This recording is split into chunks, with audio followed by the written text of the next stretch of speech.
네, 시청자 여러분 안녕하십니까? 불만제로 디마켓 박가영입니다. 오늘 국내 양시장은 시원하게 상승하면서 마감을 지었습니다. 이번 주 계속해서 발표되고 있는 미국의 고용 지표가 소폭 둔화로 나타나면서 이에 따라 금리 인하에 대한 기대감이 재차 부각이 됐습니다. 이런 분위기가 국내 시장에도 오늘 영향을 미친 것으로 보이는데요. 코스피는 장중 최고점에서 마감을 지었습니다. 1.1% 정도 상승을 하면서 시원한 1% 상승을 보여줬고요. 코스닥은 반면에 상승 종목 수 자체는 조금 아쉬웠습니다. 상승 종목이 660여 종목, 그리고 하락 종목은 881 종목으로 나타나면서 지수 자체도 코스피보다는 살짝 힘이 빠진 0.56% 상승한 840선에서 또 마감을 지었습니다. 환율도 안정세로 돌아섰죠. 달러 인덱스가 105선 초반까지 내려오면서 원달러 환율도 오늘 10원 정도 하락을 지었습니다. 1380.4원에서 마감을 지었다는 점 말씀을 드리겠습니다. 이렇게 오늘 코스피 지수가 막판에 조금 더 힘을 내준 이유는 바로 삼성전자의 영향이 아닐까 싶습니다. 삼성전자가 오늘 아침부터 굉장히 화제가 됐고 이슈도 좀 많았죠. 엔비디아양 HBM3 퀄 테스트에 통과했다라는 단독 보도가 있었는데 삼성전자에서는 이를 좀 부인을 했고요. 그래도 내일 또 잠정 실적 발표 일정이 있다 보니까 여기에 대한 기대감이 좀 부각이 된 것 같습니다. 양봉 그리면서 3%대 상승 마감했습니다. 반면에 SK하이닉스는 2.54% 하락 마감하면서 분위기가 확연히 엇갈리는 느낌이었는데요. 이에 따라서 반도체 소부장 중에서도 삼성전자향 장비 업체들이 부각되는 모습이었습니다. 제약바이오는 HLB, ABL 바이오 등이 오늘 계속해서 상승 탄력 이어가는 모습이었고요. 밸류업 관련해서 특히 금융, 보험 섹터 오늘도 양호한 흐름 이어갔습니다. 반면에 2차 전지가 좀 아쉬웠을 것 같습니다. 테슬라 훈풍이 오전장까지만 해도 이어지는가 싶었는데 오후 들어서 좀 힘이 빠지는 모습이었습니다. 아무래도 이 2차 전지나 전기차보다는 로보택시에 대한 기대감이 더욱더 부각됐기 때문이 아닐까 싶은데요. 이와 관련된 이야기 잠시 뒤 마감딜에서 자세히 살펴보도록 하겠습니다. 그리고 저희 시청자 참여 이벤트 진행 중입니다. 지금 보고 계신 화면을 캡처하거나 사진을 찍어서 보내주시면 되는데요. 100원의 정보 이용료가 부과됩니다. 샵 9083, 샵 9083번으로 응원 메시지와 함께 문자 보내주시면 저희가 추첨을 통해서 1일 추첨을 합니다. 떡 선물 보내드리니까요. 많은 참여 부탁드리도록 하겠습니다. 자, 그럼 불만제로 디마켓 지금 출발합니다.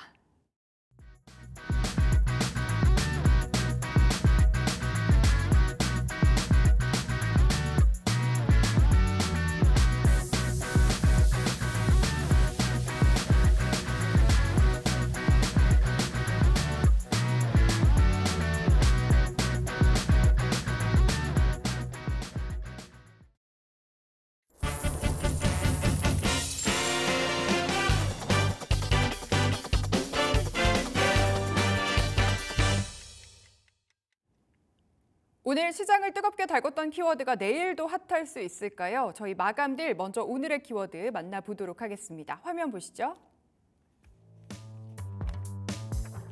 오늘의 마감딜 키워드는 자율주행 관련주, 알아서 잘 가니 걱정 없다로 정해봤습니다. 관련해서 FR 자산관리의 길건우 대표와 이야기 나눠보겠습니다. 대표님 안녕하십니까? 안녕하십니까? 네, 자율주행이 딱 이야기가 나오니까 가장 먼저 역시 테슬라의 로보택시가 좀 떠오르는 것 같은데 네. 관련해서 최근 호재가 다시 부각되고 있는 걸까요?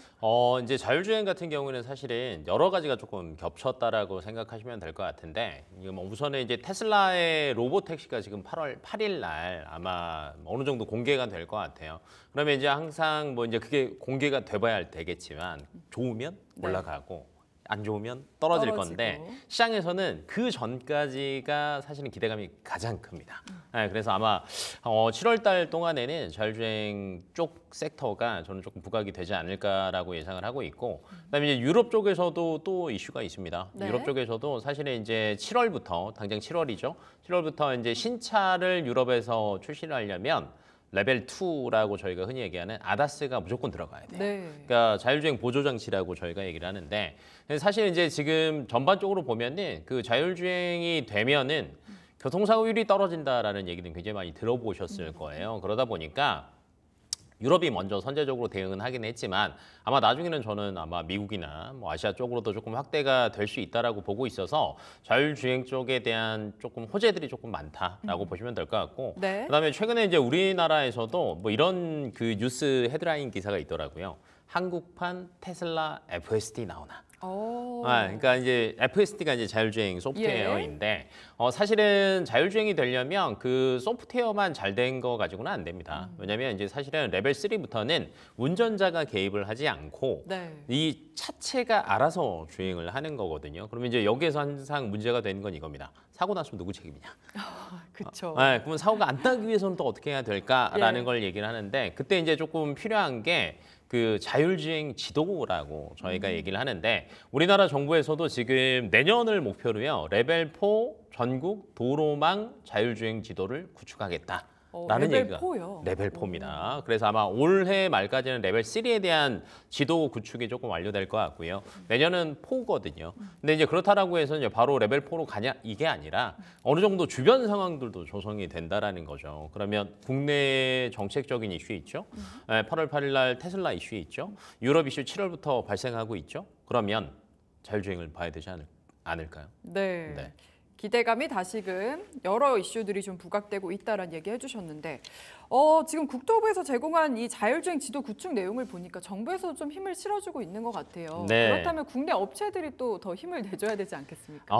국내 업체들이 이제 힘을 내줘야 되는데 사실은 이제 지도 구축 관련된 것들은 본다라고 하면 사실은 그 아이나비 그러니까 네. 저희가 흔히 얘기하는 이제 내비게이션 예. 관련 주들이 지도 구축에는 조금 많이 포함이 된다라고 생각하시면 될 것 같고 그러면 이제 정부에서 이런 구축 서비스를 한다라는 거는 이런 내비게이션 업체들이 호재성으로 작용할 수 있다라고 생각하시면 될 것 같고 그 외적으로는 사실은 이제 우리나라 완성차 업체 하면은 현대기아가 대부분이지 않습니까? 예. 그러면 이제 유럽 쪽에 이제 아다스 관련된 것들이 조금 이슈가 부각이 되고 신차에 대한 얘기들이 나온다라고 하면 현대기아의 말 그대로 자율주행 보조장치 관련된 것들을 납품하는 저희가 흔히 얘기하는 뭐 현대모비스나 만도 얘기 많이 하잖아요. 네. 이런 기업들 같은 경우 또 수혜해 볼 수 있거든요. 근데 그 외쪽으로도 보니까 그 SOS랩이라는 회사가 있습니다. 네. 여기 자율주행 또 라이다 쪽을 하는 회사인데 이거 상용화 이슈들도 분명히 있거든요. 그리고 이제 최근 들어서 보시면 아시겠지만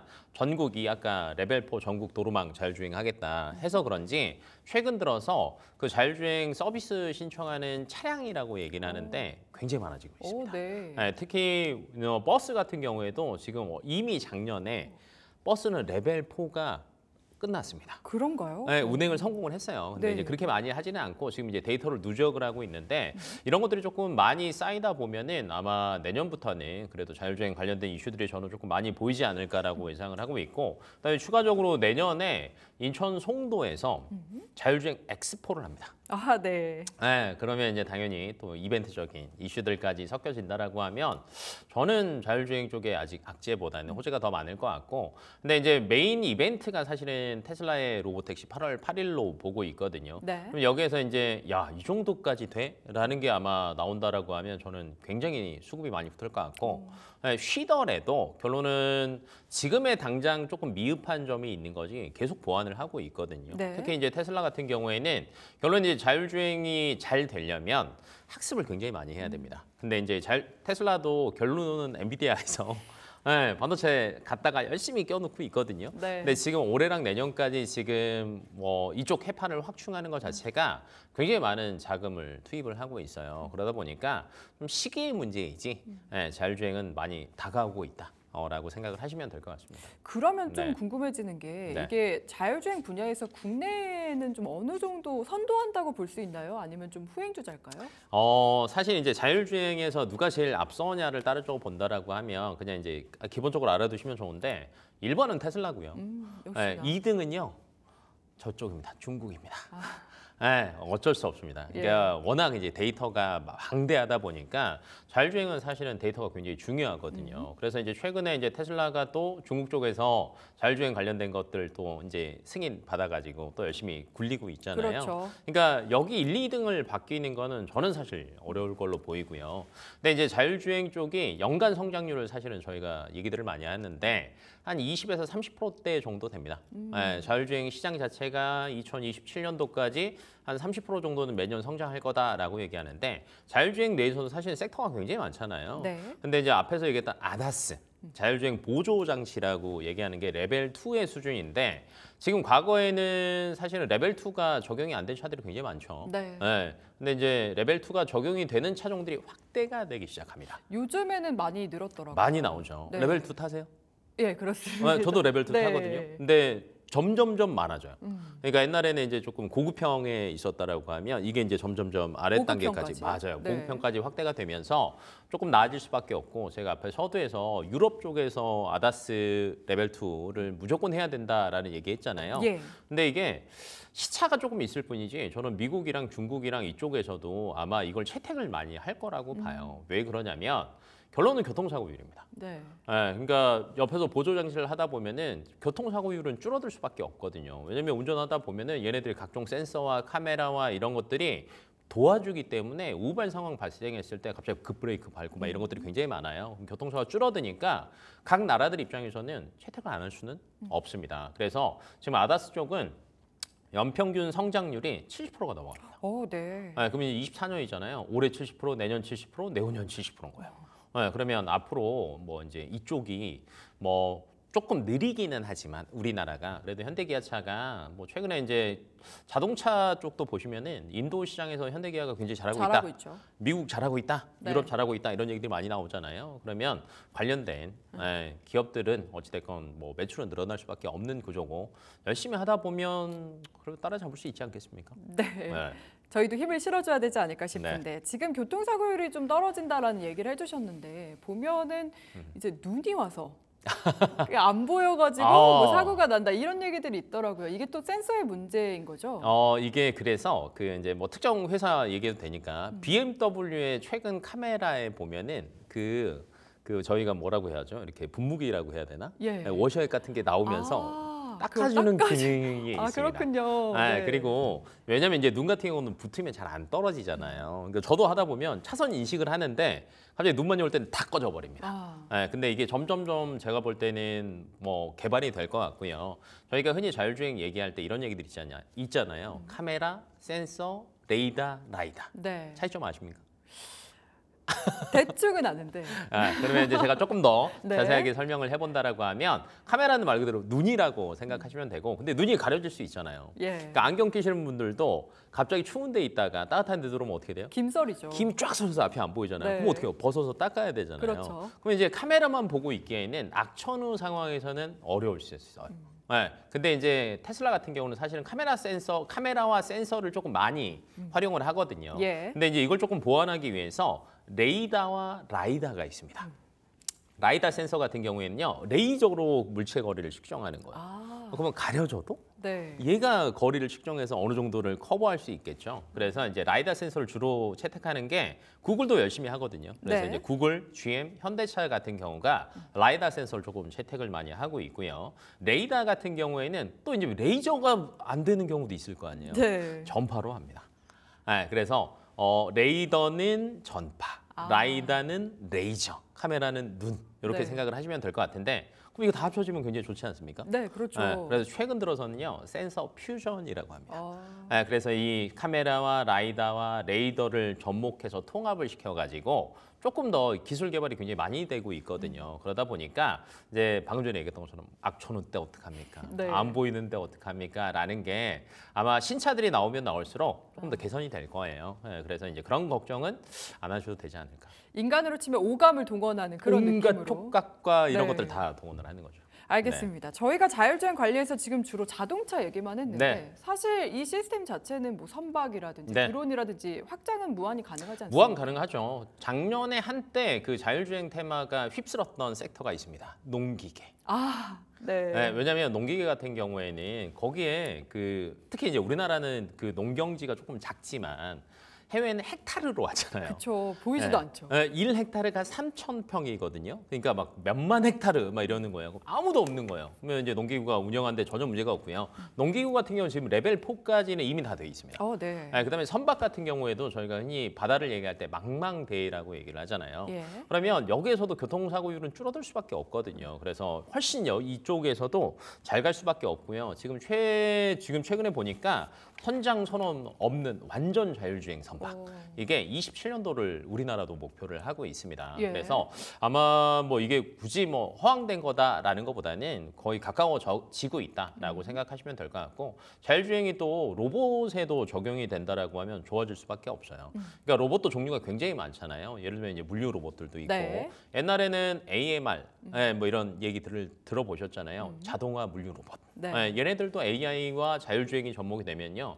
훨씬 더 효율적으로 바뀔 수 있거든요. 그래서 꼭 자동차만 보시는 게 아니라 자율주행 테마나 뭐 이런 쪽은 사실은 조금 더 확장성이 많으니까 이 안에서도 저는 사실은 골고루 둘러보셔도 좋지 않을까 싶습니다. 네, 저희가 자율주행 얘기를 이렇게 길게 한 이유는 사실 이 테마를 통해서 어떤 종목에 투자를 해야 할까 골라보자. 이 부분인데 네.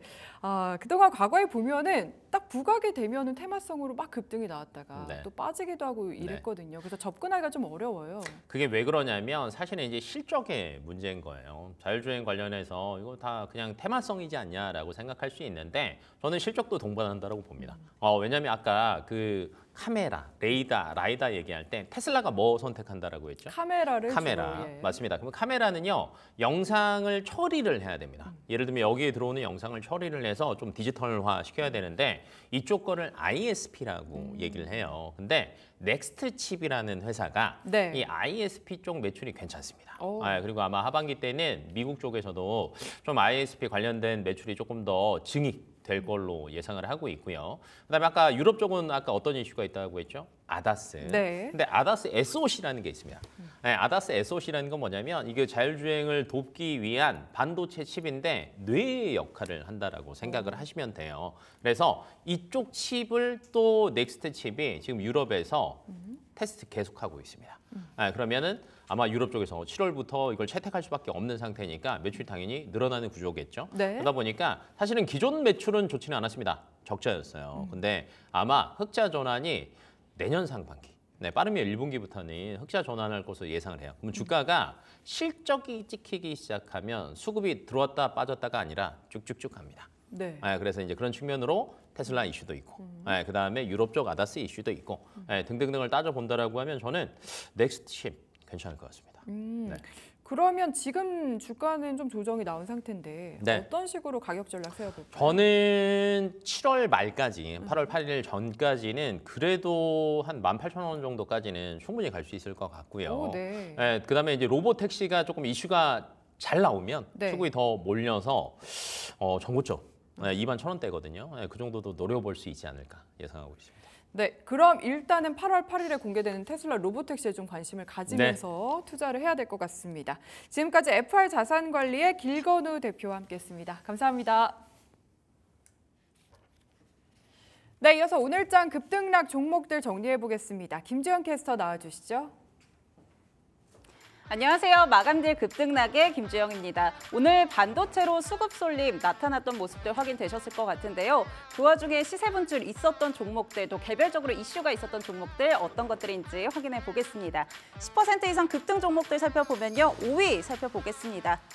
네, 두산테스나 올라왔습니다. 오늘 두산테스나 매수세 작용을 하면서 9% 강세로 마감을 했는데요. 개별적인 소식이 좀 있었습니다. 중장기적인 성장 기반 확보하기 위해서 2,200억 원 규모의 신설 공장 투자 소식 전하면서 기대감에 매수세 작용했던 모습인데요. 오늘 강세로 마감했던 모습 확인되고 있고요. 4위 종목 열어보겠습니다. 4위는 DI 올라왔습니다. DI 같은 경우도 개별적인 이슈가 영향을 줬던 모습인데요. SK 하이닉스와 107억 원 규모의 공급 계약 체결 소식 전하면서 오늘 투심을 자극했습니다. 11% 급등하면서 마감했습니다.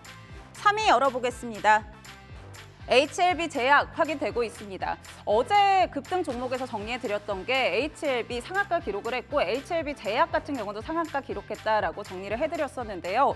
이때 이 재료가 미국 FDA로부터 이 가담신약 재심사 신청 권고를 받았다 이런 소식들이 영향을 줬는데 오늘도 그 영향단에서 수심 자극하면서 19% 급등으로 마감을 했습니다.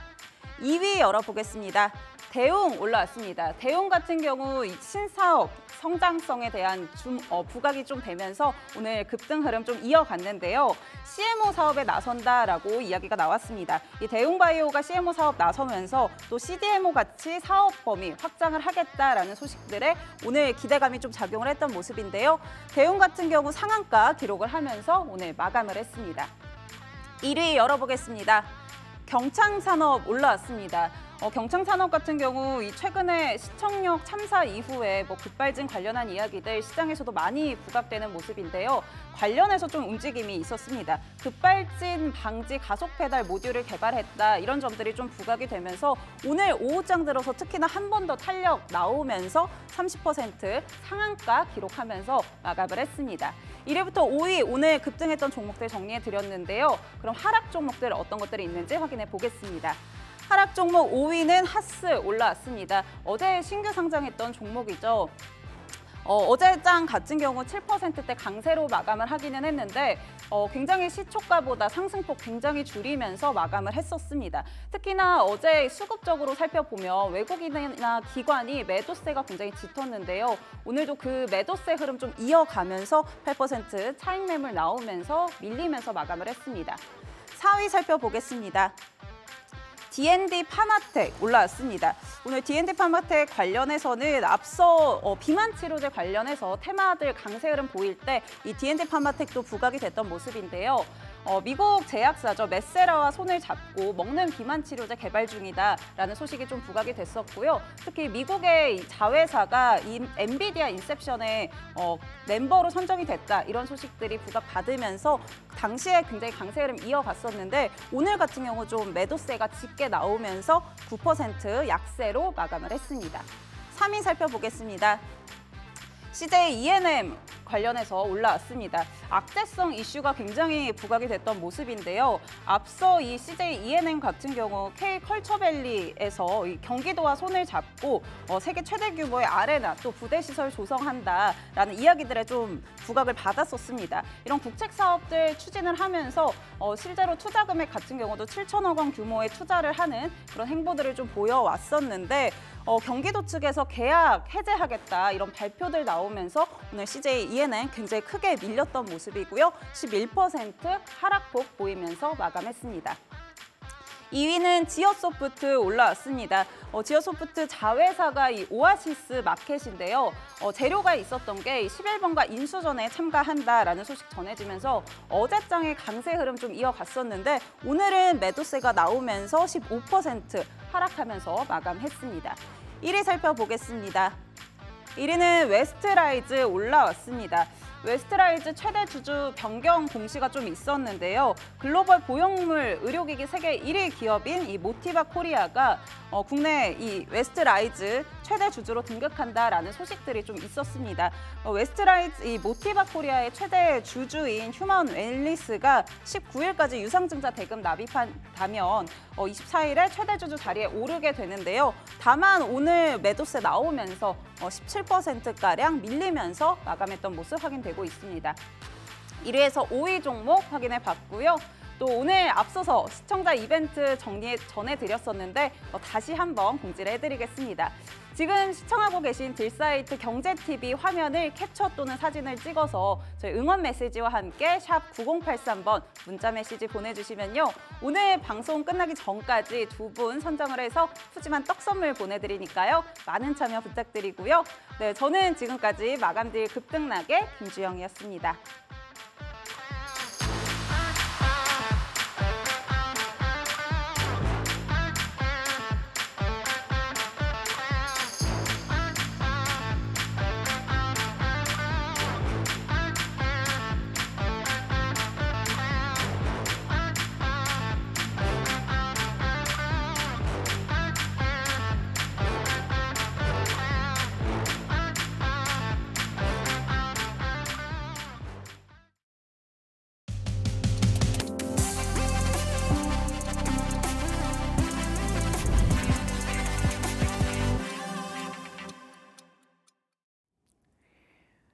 시장에 잘 대응을 하려면 종목, 그러니까 나무들도 잘 살펴봐야겠지만 그보다는 더욱더 시야를 넓혀야 할 때가 있죠. 오늘 저와 함께 이 산업의 숲을 거닐어 보도록 하겠습니다. 박가영의 산책 시작합니다. 오늘은 게임 섹터를 좀 짚어보고자 합니다. 6월 리뷰를 해보고요. 7월 시장에서는 어떤 포인트들, 어떤 전략들 가지고 대응해야 할지 함께 좀 살펴보시죠. 먼저 6월 국내 모바일 게임 월간 매출 순위가 나왔습니다. 1위는 라스트워 서바이벌이라는 게임이 차지했는데 장르를 보시면 캐주얼 전략 슈팅 게임이죠. 올해 상반기에는 이렇게 BMMORPG가 매출 상위에 자리를 하는 경우가 좀 많았습니다. 반면에 MMORPG는 그동안 국내 모바일 시장에서는 꽤 굳건한 모습이었는데 계속해서 이번 상반기에도 약한 모습 보여주고 있습니다. 2위는 NC소프트의 리니지 M이 자리를 했습니다. 지난주에 리부트 월드를 출시하면서 조금 매출이 올라오긴 했는데 그래도 1위 자리를 탈환하는 데는 실패했다라는 점 짚어줬습니다. 그리고 쭉 내려가 보시면 5위에 레이븐2가 보이실 겁니다. 넷마블에서 5월 29일에 신규로 출시한 게임인데요. 역시 장르는 MMORPG라고 할 수 있습니다. 출시 첫날에는 굉장히 좋은 흐름을 보여줬는데 좀 빠르게 하락하면서 지금 일간 매출 순위에서는 10위권 밖으로 벗어났습니다. 그 점이 좀 아쉽다라고 하고요. 역시 넷마블 게임이죠. 나 혼자만 레벨업 액션 RPG 장르 게임인데요. 나 혼자만 레벨업은 출시 첫날에 일매출 140억 원을 기록하면서 굉장히 화제가 됐습니다. 네, 현재는 일매출 기준 10위권 중후반대에서 움직이고 있다는 점 역시 확인해 볼 수 있을 것 같습니다. 다시 좀 눈높이를 올려서 3위는 명조라는 게임이 차지를 했습니다. 중국 쿠로게임즈에서 5월 23일에 출시를 했는데 이 게임이 현재 이제 호요버스의 원신과 좀 비슷하다라는 이야기를 많이 듣고 있거든요. 실제 사진 보면서 얼마나 비슷한지 같이 느껴보시죠. 넘겨주시면 되겠습니다. 왼쪽이 명조, 오른쪽이 호요버스의 원신이라는 게임인데 어떠신가요? 보시기에는 뭐 사진 한 장뿐이긴 하지만 좀 비슷하다라는 여론들이 나오고 있는데요. 이렇게 원신과의 유사성 논란이 조금 있고요. 스토리 몰입감은 떨어진다라는 이야기들 나오고 있는데 대신에 뭐 타격감 등에서 좀 비교적 호평을 받으면서 월간 기준으로 매출 3위에 자리를 했습니다. 다음으로 6월 26일에 출시한 따끈따끈한 게임입니다. 데브시스터즈의 쿠키런 모험의 탑도 역시 유저들에게 공개가 됐는데요. 매출 순위, 며칠간의 매출 순위를 살펴보시면 전작이었던 쿠키런 킹덤과 다소 비슷한 모습입니다. 플레이스토어에서는 최고 5위 순위를 기록을 했고요. 앱스토어에서는 최고 순위 3위를 기록했다는 점 확인해 볼 수 있을 것 같습니다. 역시나 투자자분들은 BM이 가장 큰 관심이실 것 같은데요. 캐릭터 뽑기 및 강화 위주의 BM을 차지하고 있다라는 얘기가 있었고요. 기존의 MMORPG 게임들이 초반에 경쟁을 대규모로 유도를 해서 막 과금을 심하게 유도를 했다면 이 게임은 혼자서 캐릭터의 성장 정도에 따라서 자연스럽게 소규모의 과금을 유도한다는 점에서 좀 유저들에게 현재까지는 호평을 받고 있다라는 이야기가 나왔습니다. 이렇게 6월 시장 리뷰를 함께 해봤고요. 이제 7월 시장 좀 살펴보도록 하겠습니다. 일단 7월 시장은 기존의 모바일 게임 시장에서는 MMORPG 게임들이 대규모 업데이트를 하면서 현재 강세를 보이고 있는 캐주얼 게임과 좀 경쟁이 더욱더 심화할 것이다라는 이야기가 나오고 있습니다. 대표적으로 리니지 M, 2M 비롯해서 카카오게임즈의 오딘까지 업데이트 영향이 있다고 하고요. 7월 월 매출은 이에 따라 전월 대비는 소폭 상승할 것으로 보인다라는 이야기 있었습니다. 다음으로 캐주얼 게임 중에서는 중국 게임사입니다. 111%의 운빨 존만 게임, 이름이 좀 특이하죠. 이 게임이 지금 공격적인 마케팅으로 매출 순위가 아주 빠르게 오르고 있는 중이라고 합니다. 일간 기준으로 현재 7위에서 10위 정도를 기록하고 있다 보니까 7월에는 월간 10위권까지 매출에 또 이름을 올리지 않을까 하는 이야기 나오고 있습니다. 그리고 7월 신작 중에서는 이 호요버스의 젠네스 존제로가 가장 현재 많은 기대감을 받고 있습니다. 오늘 오전 11시에 드디어 공개가 전 세계적으로 됐는데요. 그 전에 이제 사전 예약자 수가 4,700만 명을 기록하면서 굉장히 높은 기대감을 받고 있고요. 이 호요버스 같은 경우에는 전작들이 원신이나 스타레일이 워낙 성공을 했죠. 그래서 이러한 성공 신화를 다시금 이어갈 수 있을까 기대감 높아지고 있는 상황입니다. 마지막으로 역시 따끈따끈한 지난 2일에 넥슨 게임즈가 내놓은 퍼스트 디센던트입니다. 출시 하루 만에 스팀에서 글로벌 매출 순위 1위 달성했고요. 동시 접속자 수도 보시면 23만 명 선까지 올라오면서 굉장히 호평받았고 역시 넥슨 게임즈 오늘까지 주가가 함께 반응을 해줬는데요. 다만 장기 흥행은 조금 더 지켜봐야 할 것 같다라는 의견이었습니다. 보시면 동시 접속자 수가 며칠간이긴 하지만 정점을 찍었다가 소폭 하락하는 모습 눈으로 확인해 보실 수 있죠. 이 점 참고하시면서 또 투자 전략 세워보시면 좋을 것 같습니다. 지금까지 박가영의 산책이었습니다. 네, 이어서 시간의 단일가 매매 시장은 또 어떤 모습 보이고 있을지 함께 좀 살펴보도록 하겠습니다. 현재 투자자분들 거래량은 좀 적더라도 관심이 가장 많으실 것 같은데요. 오늘은 MHB 인베스트의 김성훈 이사와 이야기 나눠보겠습니다. 이사님 안녕하십니까? 네, 안녕하십니까? 네, 현재 시간의 거래 시작된 지 한 25분 정도 지나간 상황인데요. 어떤 종목들 눈여겨보고 계실까요? 네, 일단은 이제 장 시작한 지 얼마 되지 않은 상황이기 때문에 장 초반이라는 것을 먼저 말씀을 이제 드리도록 네. 하겠습니다. 일단 시간에서는 이제 GLP-1 관련 종목들의 어떤 시세가 조금 두각을 나타내고 있습니다. 여러 가지 종목이 있겠습니다만 일단 대봉 LS라는 종목이 최근에 이틀 연속 급등한 이후에 좀 쉬어가는 그런 모습이 나왔는데요. 현재 시간에서 2.58% 상승하는 그런 모습을 보여주고 있습니다. 네. 일단 대봉 LS 같은 경우에는 이제 친환경 용매를 이용한 리라글루티드 비만 치료제의 시제품 R&D 국책 과제를 선정을 한 적이 있고요. 그리고 이제 이 기술 특허에 대한 부분들이 부각이 되면서 최근에 삭센다 이제 특허 완료에 대한 부분들이 이제 시장에서 좀 화두가 되고 있는 상황이거든요. 네. 그래서 테마주로 엮이면서 최근에 좀 급등하는 모습을 좀 보여주고 있는데 조정 이후에 일단은 지금 시간 내에서도 약 2.6% 상승한 흐름을 보여주고 있고요.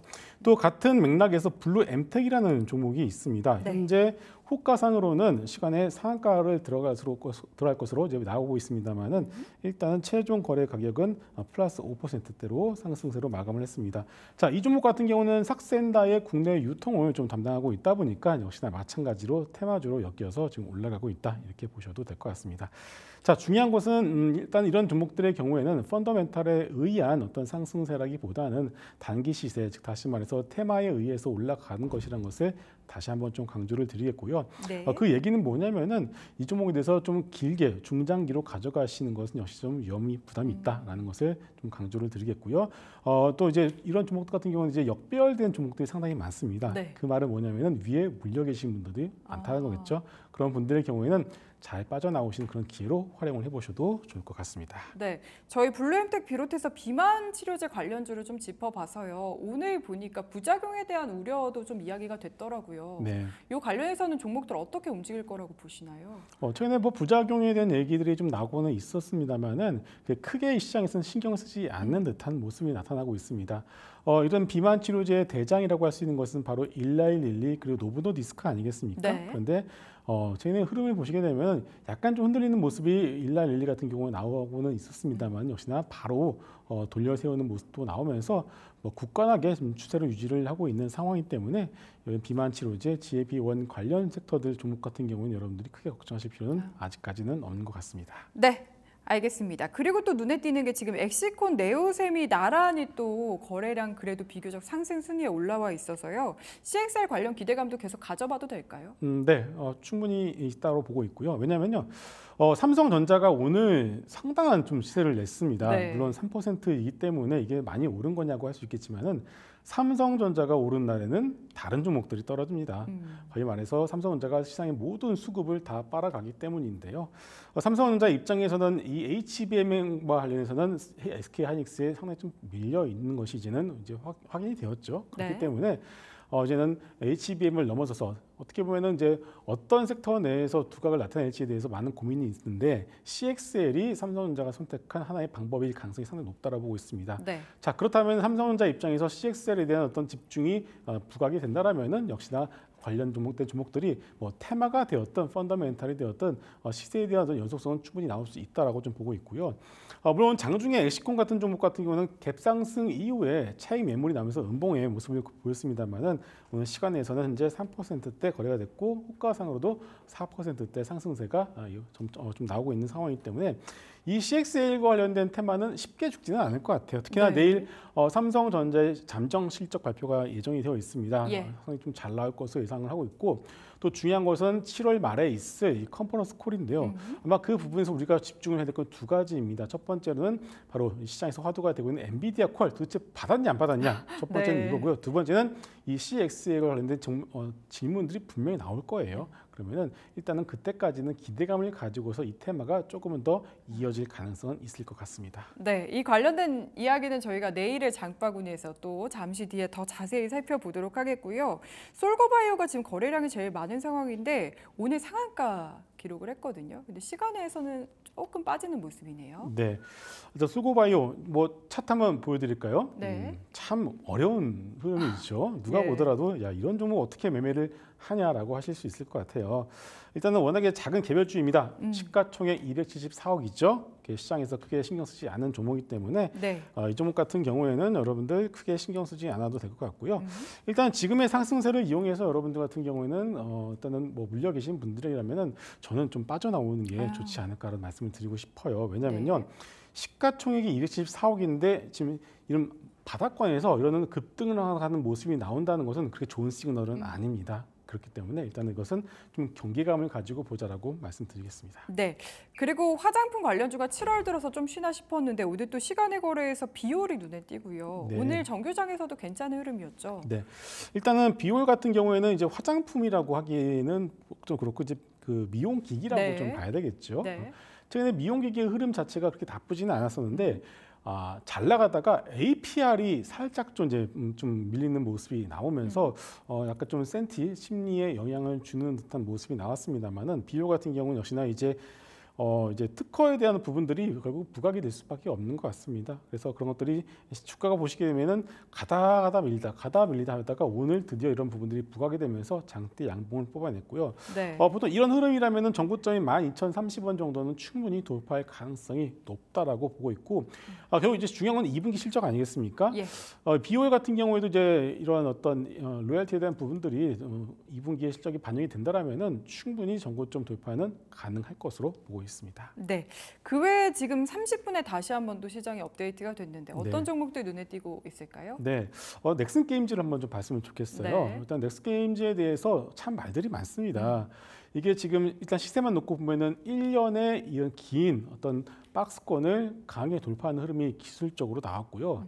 지금 스팀 여러분 들어가 보시게 되면 사용자 수 1위를 지금 기록을 하고 있습니다. 그런데 이것에 대해서 어떻게 평가를 하냐면은 야 이거 무료로 게임을 다운로드를 받으니까 당연히 1위 하는 것은 그렇게 뭐 당연한 거 아니냐 이렇게 얘기를 하시는데요. 예. 전 세계에 있는 게임 회사들이 수천 개가 넘습니다. 이 수천 개에 대한 게임 회사들의 목표로 하는 게 바로 1위거든요. 스팀 1위. 그렇죠. 이게 무료가 되었든 유료가 되었든 1위를 하는 게 목적입니다. 그래서 1위를 했다는 것 자체가 정말로 대단한 거라고 저는 생각을 하고 있는데 이게 돈이 되느냐 안 되느냐는 뭐냐면 결국 사람들이 많이 이용을 해야지 그 사람들을 대상으로 해서 우리가 유료화를 어떻게든 하지 않겠습니까? 네. 그렇기 때문에 지금은 이것이 돈이 되느냐를 보시는 게 중요한 게 아니라 일단 지금의 어떤 사용자 수 1위, 다운로드 수 1위가 지속이 되느냐가 정말 중요한 것 같아요. 그래서 일단 어제 오늘 기관 수급 보시게 되면은 강하게 양매수가 들어오는 것을 볼 수가 있었고요. 최근에 또 시장 특징지가 많이 올라간 종목들은 기관들이 패대기를 칩니다. 오히려 바닥에서 새롭게 시작하는 종목들에서 소위 빈집 효과를 노리는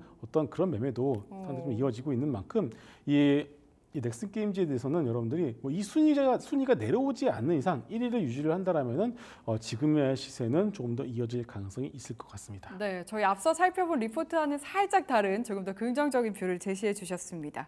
뭐 그 외에 저희 얘기했던 삼성전자도 보이고요. 지금 GS 글로벌, 어버브 반도체도 역시 보이네요. 어떤 네. 종목들 좀 눈에 띄고 네. 있을까요? 바이오를 좀 봤으면 좋겠어요. 네. 일단은 좀 시장이 흔들리고 있다 보니까 많은 분들이 야 이거 좀 주식을 다 팔고 쉬어야 되는 거 아니냐라는 말씀들을 좀 많이들 하십니다. 하필이면 또 이런 날 또 삼성전자만 올라가다 어떤 그런 모습이 나오다 보니까 이거 진짜 그래야 되는 거 아니냐라는 말씀들을 많이 하시는데 진짜 이게 우리가 매크로가 안 좋고 시장이 안 좋다라면은 제일 먼저 꺾여야 되는 게 어떻게 보면 바이오거든요. 네. 돈을 못 버는 기업이 먼저 팔아야 되는 거 아니겠습니까? 대표적인 성장. 맞습니다. 예. 그런데 최근에 보시는 바이오 섹터 너무 강합니다. 오스코텍 같은 경우도 다시 한번 신고가를 보여주고 있고요. 최근에 알테오젠 뒤를 이어서 삼천당제약이라는 기업이 정말 네. 강한 시세를 보여주고 있는데 지금 시간에서도 또 올라오고 있죠. 1.9%대 상승세를 좀 보여주고 있습니다. 네. 결국 이제 삼천당 제약 같은 경우는 여러 가지 재료들이 있는데 일단은 프랑스 쪽으로서 아이라시 밀려 공급 계약이 남아 있고요. 그리고 가장 큰 시장이죠. 미국 공급 계약에 대한 부분도 남아 있고 그것뿐만이 아닙니다. 이 에스페스라고 하죠. 경구용 인슐린에 대한 재료 자체가 일단 임상 계약을 체결했고 임상은 이제 본격적으로 진행을 하고 있기 때문에 어떻게 보면 이 종목 같은 경우는 이제 위가 열려 있는 종목 중에 하나라고 보셔도 될 것 같아요. 이 바이오 섹터들 우리가 좋아하는 이유 중에 하나가 네. 밸류에이션 측정이 어렵기 때문에 위가 열려 있다 이렇게 볼 수 않겠습니까? 맞습니다. 그렇기 때문에 이 바이오에 대해서는 여러분들이 좀 매매하기는 어렵습니다만 한번 탄력을 받게 되면은 그 탄력의 어떤 상승세는 정말 무섭게 올라갈 수 있다는 것을 보신다. 그러면은 일단 지금의 시간의 어떤 2%의 흐름은 나쁘지는 않은 것 같습니다. 네, 저희 이렇게 제약 바이오주까지 같이 짚어봤고요. 지금까지 MHB 인베스트의 김성훈 이사와 함께했습니다. 말씀 잘 들었습니다.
네, 이제 내일은 어떤 이슈에 주목하고 투자 전략은 어떻게 가져가야 할지 내일의 장바구니 통해서 살펴보겠습니다.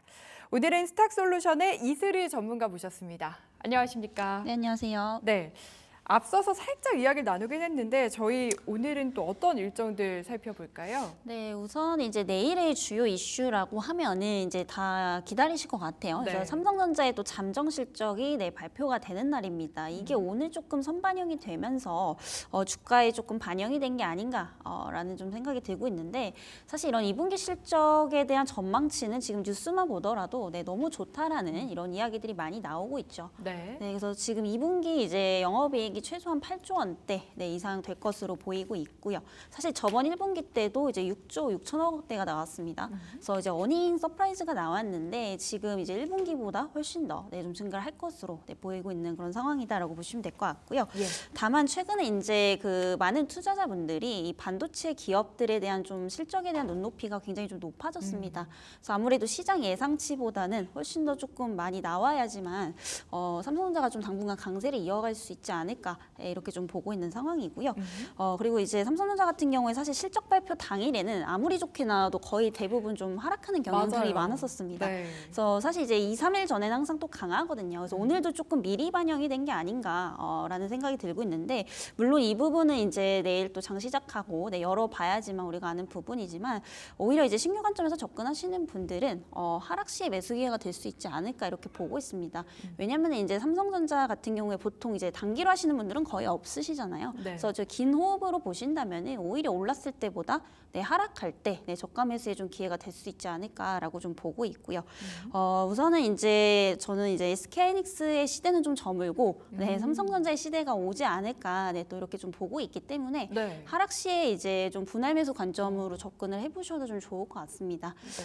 왜냐하면은 지금 이제 엔비디아 입장에서 보게 되면은 이제 HBM을 이제 그 하이닉스 쪽에 좀 단독으로 좀 공급을 받고 있는 상황이다라고 좀 보시면 될 것 같은데 예.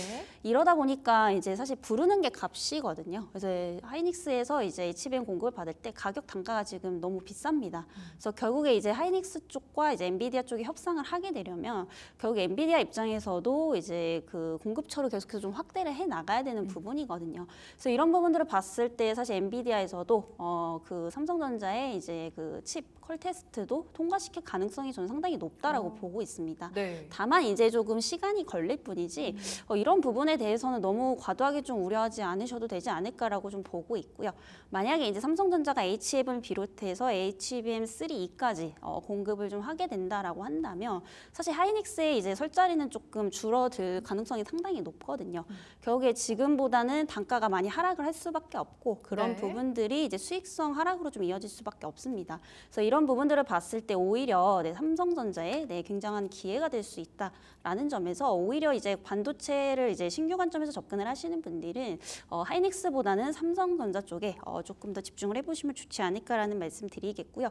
그리고 추가적으로 이제 삼성전자 같은 경우에 또 디램이나 낸드도 굉장히 좀 잘 팔리고 있습니다. 네. 아무래도 이제 대부분의 이제 반도체 기업들이 최근에 HBM 쪽에 좀 집중을 하다 보니까 오히려 지금 이제 범용 디램에 대한 공급은 계속해서 부족해지고 있거든요. 그래서 결국 이제 디램이 부족하게 되다 보니까 이 디램 가격도 좀 꾸준히 상승을 하고 있습니다. 네. 그래서 이 추세로 가면은 아무래도 이제 그 3분기 때 가격이 또 올라갈 것으로 좀 보이고 있기 때문에 삼성전자는 오히려 상반기보다 하반기가 더 좀 좋아질 수밖에 없다라는 점에서 당분간 조금 눌린다라고 하면은 한번 좀 주의 깊게 보시는 것도 좋지 않을까라는 말씀 드려보도록 하겠습니다. 네, 이제 좀 레거시 반도체 쪽에서도 관심을 가져봐야 할 것 같다라는 얘기를 해주신 것 같고 약간 엉뚱한 질문일 수도 있을 것 같은데 이렇게 또 사실 무근이라고 삼성전자에서 부인하긴 했지만 보도가 나와서 이게 엔비디아 퀄 테스트가 좀 통과가 임박한 게 아닌가라는 생각이 한편으로 들기도 했거든요. 네.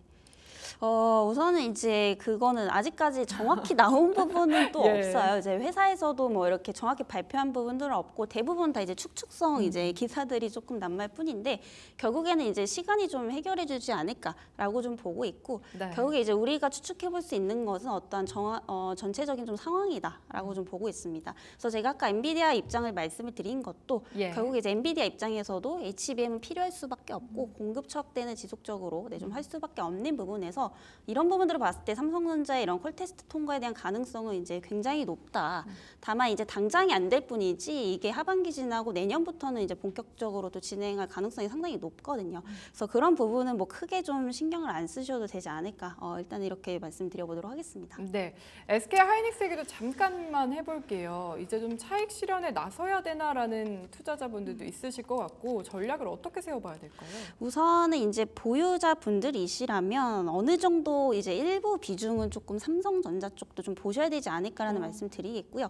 과거에는 사실 이제 하이닉스와 삼성전자가 굉장히 좀 같은 구도로 움직였었거든요. 근데 최근의 흐름들 보면은 엔비디아가 상승을 할 때 뭐 하이닉스가 올라가고 삼성전자는 하락을 하고요. 오늘은 또 이제 삼성전자가 올라가니까 하이닉스가 좀 하락을 하게 됩니다. 네. 결국에 이게 지금 이제 두 기업 간의 어떠한 좀 대결 구도로 가고 있는 게 아닌가라는 관점에서 봤을 때 더 이상 이제 주가의 향방이 좀 비슷하진 않을 것이다. 이게 하반기로 갈수록 더 그럴 거라고 보고 있거든요.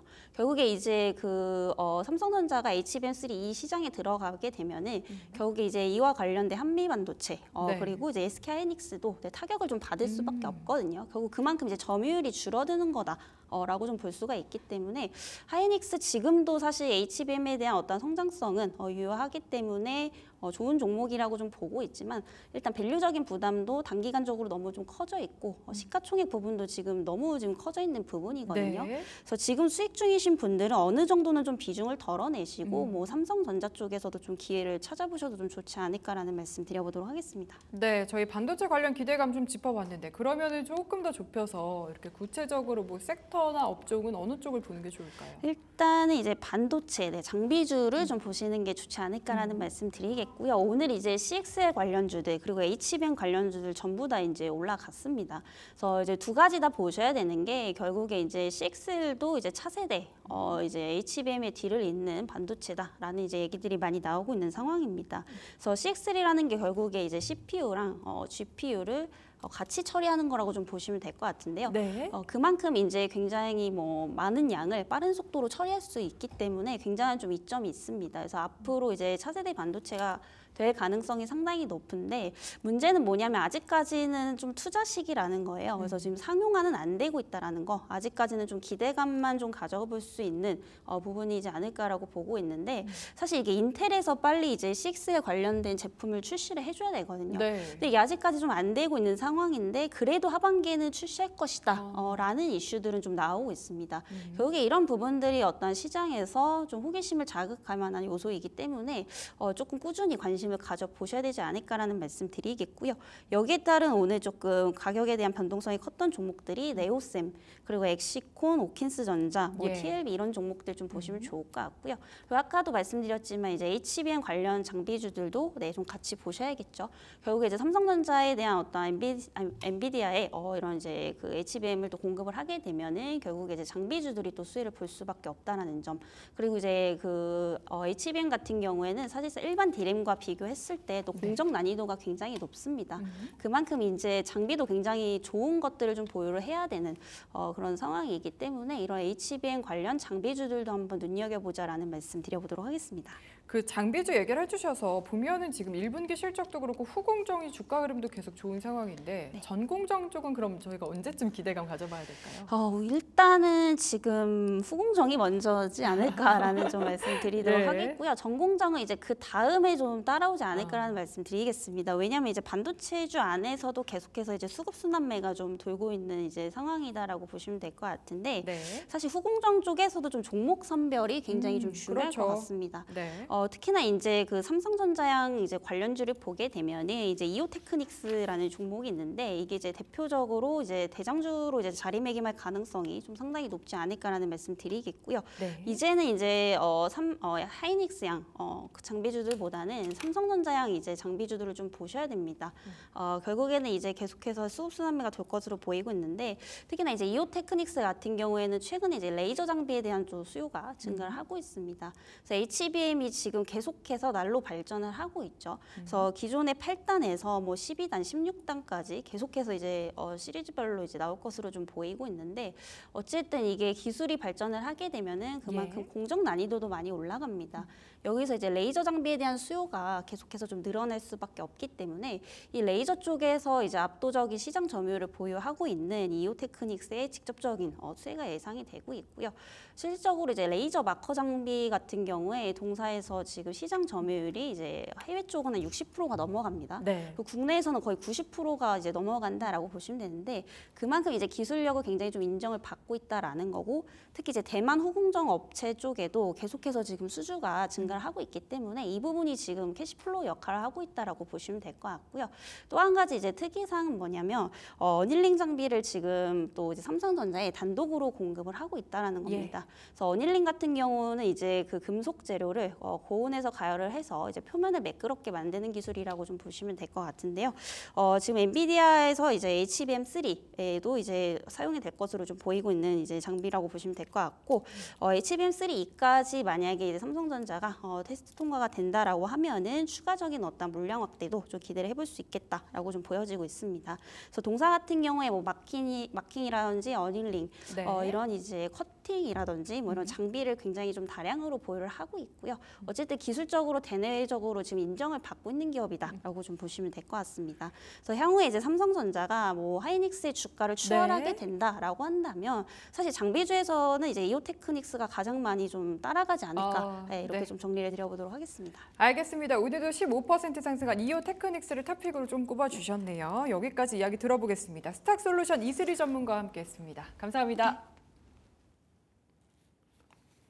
변동성이 많은 시장, 여기에 영향을 줄 수 있는 일정들 어떤 것들이 있을까요? 장바구니 일정에서 열어보겠습니다.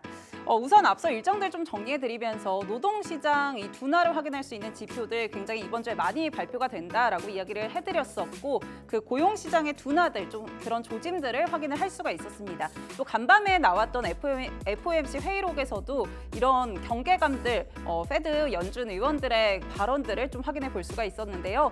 관련해서 오늘 일정들 살펴보시면 좋을 것 같습니다. 우선 첫 번째 일정 살펴보면 오늘 밤 9시 반에 미국의 주간 신규 실업수당 청구 건수 건수가 발표가 됩니다.